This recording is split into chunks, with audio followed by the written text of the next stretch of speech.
Good to see you guys. We'll jump right into I'm letting y'all take over this time. Aaron, one of the things we noticed, what's the key to turning takeaways, opportunities into takeaways?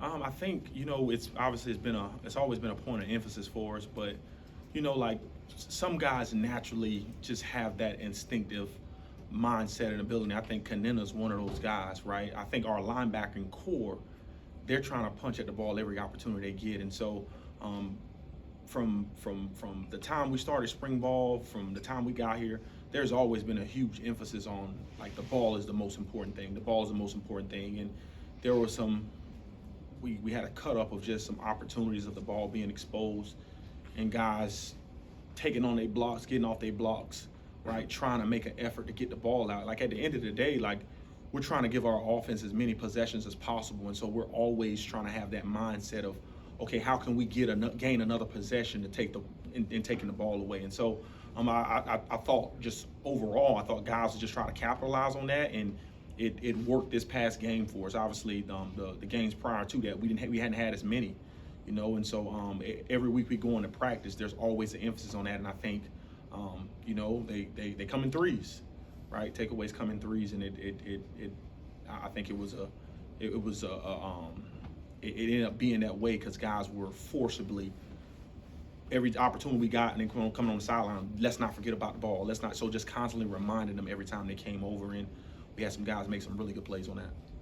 When you have a run of getting turnovers like getting into that game, do you think that helps you guys get turnovers moving forward? Yeah, 100%, man, because I think it just provides that spark. Every time we were in those situations to gain turnovers, or every time we were on the field to play defense, guys just had this sense of urgency. Like, hey, we got to take this ball back. It was no looking around. Like, we got to take this ball back. We got to get the ball back as fast as we can.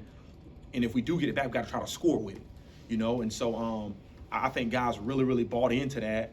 Not that they didn't buy into it in the other weeks, but there was always a sense that during the course of this game, we're going to win this game. We're going to win this game. And so I think when the ball was being taken away, right, there was like, how can we go and score? How can we advance the ball and get it down the field? A couple of times, obviously, it was on the ground. We just jumped on it. But that's the whole mindset just from our defensive perspective of just trying to get it back as many times as we can. And naturally, I think once one occurs and they see the fruits of their labor when one occurs, that's when you start getting 2, 3, and 4, and the sky's the limit from there. Coach, what's kind of the balance between wanting to bring some pressure and also not wanting to put young DBs out on an island? Yeah, obviously it's definitely a thin line, because you try to balance between, okay, we can't be in coverage all day. Well, the way you're not in coverage all day is you try to bring more than they can block, right? Knowing that you're going to be in coverage at some standpoint. Then you try to just mix it up. Okay, well, maybe we don't bring pressure this time and we play a form of zone. And so it's just trying to play a cat and mouse game between myself and their quarterback, based on the looks that I've been seeing throughout the week and on film, And so I think a couple of times they thought that we were bringing pressure, and he kind of threw into a zone coverage, and we were able to make a play on it. And times he thought I was bringing or playing zone, and we were bringing pressure. It kind of surprised us. So just always trying to keep him on his toes, man. Like, obviously we got different players this year than we had last year, just from a coverage standpoint, and they're younger guys. And so how can I allow our guys up front to obviously affect the quarterback and trying to get hands on them as soon as possible, so we don't have to be in coverage that long, man. It is a fine line, man. And there isn't always a suitable answer to that. It's just I'm just trying to change the picture every chance I get. Like, if I think that they know that I'm bringing pressure, I try to do the opposite.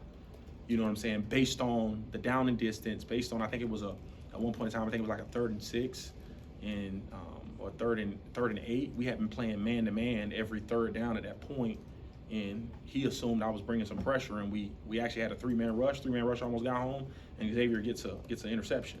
And so it's a cat and mouse game, and just not always trying to be perfect, but put our guys in a position where we're kind of showing pressure and we can get out of it, and vice versa. So I wish I can pinpoint it and tell you that it's 60-40 or that it's 70-30, but it's not. It's literally 50-50, and it's based on what I'm seeing off their formation or based on what I'm seeing in the flow of the game.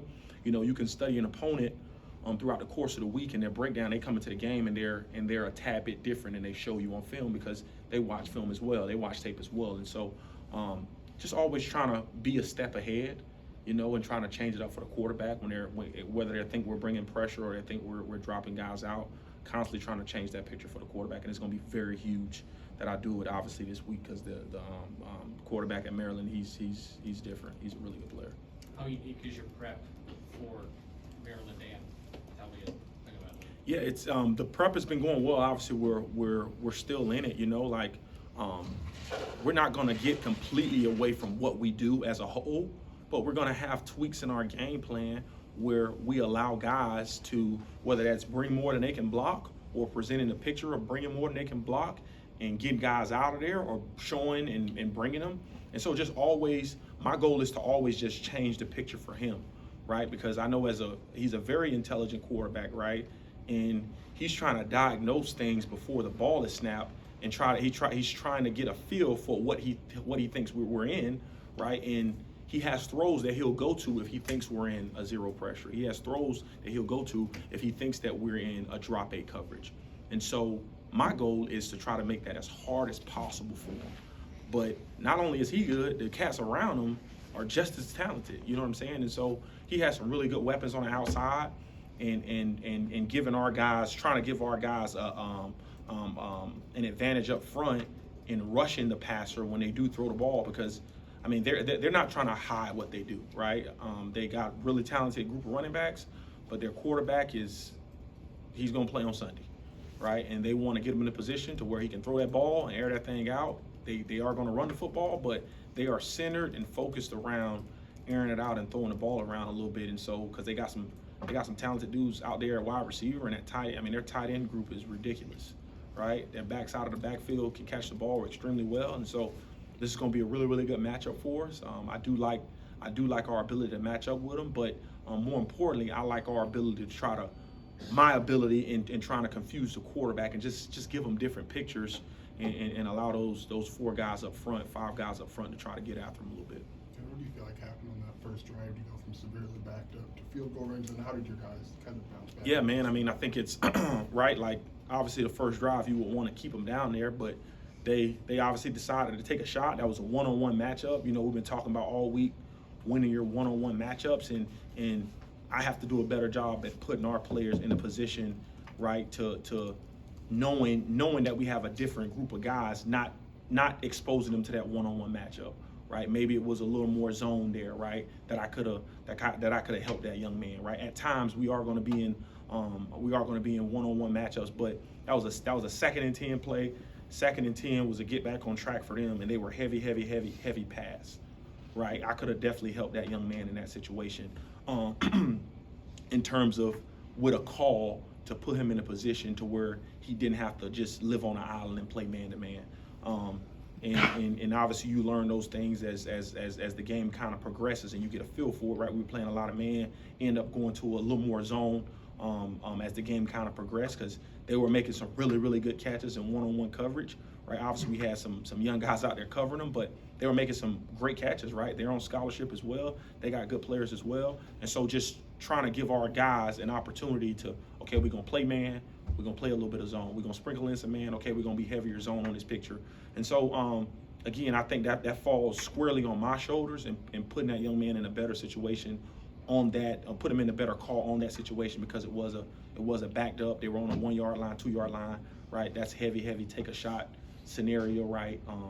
To kind of help them out. I thought they were going to try to run the ball and end up punting it and get themselves some room, because they had shown that. But kudos to them taking a shot down the field. The receiver made a heck of a catch, right? Again, that's a 50-50 ball. You hope that they fall in our favor more often than not. And in that particular situation, it fell in their favor. Obviously, it ended up leading to 3 points that drive, which in those situations you would like not to have any points, but that squarely falls on my shoulders. Pretty good game from the inside backers, and it was without Tariq. So did you feel like that group turned a corner a little bit? Oh, dude, those guys played lights out, man. They were flying to the ball. They were making plays. I felt like from a schematic standpoint, us jumping in and out of 3 and 4 down, it kind of created an element of confusion for our opponent to a degree, and it allowed them just to play free, man. Like it was no thinking. I think that was the smallest that was the smallest my call sheet had been, all right, in like the last 3 weeks, you know, and they knew everything that was taking place. They knew when it was happening, and they were able to fly to the ball. And I think with the way they played and executed from that position, I think that kind of showed, you know. They're just fearless dudes, man. Like Kanena, the way Kanena played, the way Dylan Rosiak played, the way Cruz played. Like I was so proud of those guys, man, because like to see the growth that they've made from the first game to now, they're definitely getting better, and they're becoming leaders and catalysts for this defense. Aaron, when you guys struggle like this to start the season, what do you say to recruits? What's the message to recruits right now? The message to recruits as a whole, man, is right. I think anytime you're building something, right, and anytime you're trying to grow something, people oftentimes expect instantaneous results, right? We obviously had success last year, right? Like that's clear as day, right? But from the success we had last year, they don't realize that those guys had to go through their own struggles and their own experience prior to us getting here, right? And from those struggles and that experience that they had, they were able to learn from it, which in turn resulted in to them not only playing well for us the latter part of their career, but ultimately parlayed to them getting drafted. You know, people oftentimes want to look at the final product or what they deem as the final product and say that's what it is. Well, we are a developmental program. That's what it is, right? There's no bones about it. We got to continue to develop our roster. We got to continue to put our players in a position to have success. But that's part of the journey, man. Like every year is going to be a new year, right? Like, and that's just, we happen to have for year 1, we won 5 games. Year 2, we won 8, right? Right now, obviously, we hadn't had that same amount of success as we had year 1. We've lost players. We've lost some players, right? That means other players have to step up. Younger players have to grow from those situations. And I think you just keep chopping, man. You keep doing what you're doing from a standpoint, but you have to be able to tweak it. Like what I happened to learn in the last 6 games is, you know, people study our defense, and they are running everything you can think imaginable, right, to understand, right, and how to attack our defense because they spent the whole offseason studying it. And so we can't live in the defense that we ran last year. 1, we ain't got the same players, and 2, people know how to attack it. And so you got to change the picture. You got to do something a little bit different that people may be uncomfortable with, which is fine. It's fine with them being uncomfortable with that, but this is the potential result you can get from it if you decide to change it or tweak it, and if you decide to live in it. And so it's just my job as the guy that's running the show to be the coordinator and lead us in those and when we have those opportunities. Right, here's the plan, here's the mission. Right, if I'm flying off the cuff every meeting I get, you have guys who aren't going to lead. I will say this about our players, right? It hasn't been what we wanted in terms of the win and loss column, but none of those guys have wavered. And that's credit to our leadership. That's credit to our head coach. That's credit to the guys that we have leading them in our defensive meeting room. And these guys want to do what's right, right? They're going to play hard. I promise you, they're going to play hard every single week. It may not be perfect, but they are going to play hard every single week. And every recruit, right, that is looking at us from this standpoint, right, we're a 2-4 football team. That's clear as day, right? We're going to be better. We're going to be a lot better, right? But the way you change this is you keep recruiting at a high level and at a high clip, so you have guys that can come in this program and potentially change it, right? Because at the end of the day, I can make whatever call I want to make. It's the players that make this thing come alive. Kanena Odaluga is a prime example of that. That's a routine call, a routine play call I make 100 times out of 100, and he goes in there and makes a tackle and strips the ball and takes the ball away. That's a credit to that young man. Okay. What have you learned about maybe you mentioned the call sheet and trimming it down. What have you learned this year about when to trim it and when to expand it and kind of how that balances together? Yeah, I think it's you want to be multiple enough to have enough in your arsenal so that teams don't get a beat on you, but you also have to understand the players that you have out there, right? So Dylan Rosiak hadn't started a lot of games, right, prior to this year. Kanena Odaluga hadn't started a lot of games, right? Zach Toby hadn't started a lot of games. Xavier Scott hadn't started a lot of games. Miles Scott hadn't started a lot of games, right? We got a bunch of guys who hadn't played a lot of football, right? And so as I'm looking at the grand scheme of, okay, well, where are we having mental errors at? Okay, we're having mental errors on these calls. Well, let us trim back on this and see how they function and process things when it's just a smaller group of calls. Although teams may have a beat, but that will allow us to play a lot faster, and that will allow us, Kanena, to make plays when they present themselves. And so it is a very fine balance. But I think as a coach, you try to gauge their interest in, hey man, is this too much? Every Friday night at the end of our meeting, I always I have all our players, our core group of guys who are playing a lot of ball, and I ask them, is there anything on a call sheet that's going to slow you down? And there's been times there may be a call or two the night before the game, I literally get rid of it and I won't call it. Don't worry about that call. It's not going to be called. If you have questions about it the night before the game, multiple questions, right? I try to get rid of it so that guys can play fast, right, and fly to the ball. It didn't happen this past week, but it's happened prior weeks. And so I think that's a testament to the relationship that we have with a lot of our players, because a lot of players would naturally be afraid because they don't, coach, I don't want to, no, man, this ain't about me, this is about you.